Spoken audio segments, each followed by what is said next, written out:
ST कामगार संयुक्त कृती समितीचा कर्मचाऱ्यांना दे तारखेत वेतन, कर्मचाऱ्यांना दे तारखेत वेतन, वेतन आमच्या हक्काचे, वेतन आमच्या हक्काचे, असंविधानिक शासनाचा, कर्मचाऱ्याच्या प्रश्नावर असंविधानिक शासनाचा, वेळेवर वेतन न देणाऱ्या प्रशासनाचा सांगाल काय आंदोलन काय मागणी? एसटी कामगारांना देय तारखेला वेतन देण्याबाबत माननीय न्यायालयानं स्पष्ट आदेश दिलेले असतानाही एसटीचं प्रशासन आणि राज्य शासन एसटी कामगाराच्या प्रश्नावर एवढं असंवेदनशील आहे.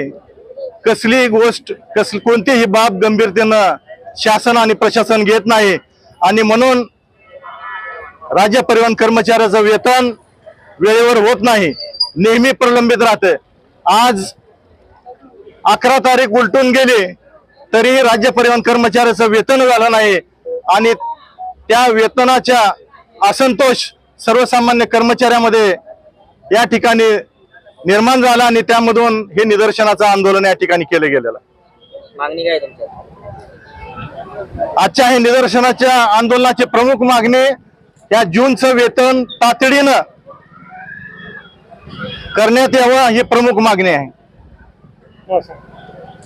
मी शरद राऊत, विभागीय सचिव एसटी कामगार संघटना. काय सांगाल काय आंदोलन काय मागणी? आजची प्रमुख मागणी आमच्या सहकारी आमचे मित्र शरद राऊतने आपला संबोधित केलेले आहे.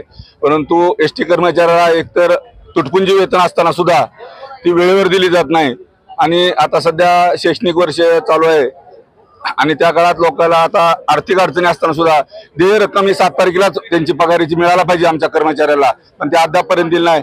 याच्यापुढे आम्हाला वेळेवर वेतन शासनाने देण्यात यावं. शासन ह्याबाबत अत्यंत उदासीनता एसटी कर्मचाऱ्यांबाबत अशा निदर्शनात आहे. त्यामुळे त्यांच्या विरोधात, शासनाच्या विरोधात आज आम्ही संयुक्त कृती समितीच्या कृती समितीने शासनाच्या विरोधात आजच्या देय रकमेसाठी, पगारीच्या रकमेसाठी, वेतनाच्या रकमेसाठी आजचं हे आंदोलन केलेलं आहे. मागण्या पूर्ण नाही झाल्या तर पुढील भूमिका काय? यानंतर मागण्या जरी पूर्ण नाही झाल्या तरी आता आमच्या संयुक्त कृती समितीच्या जे सेंट्रल जी कमिटी आहे त्यांच्या ठरल्याप्रमाणे सर्व आंदोलनाचे नियोजन 11 तारखेला पुन्हा एकदा 11 ऑगस्टला क्रांती दिनानिमित्त आम्ही संयुक्त सर्व स्टेशन कर्मचारी तीव्र 9 ऑगस्ट रोजी तीव्र आंदोलन छेडण्यात येणार आहे.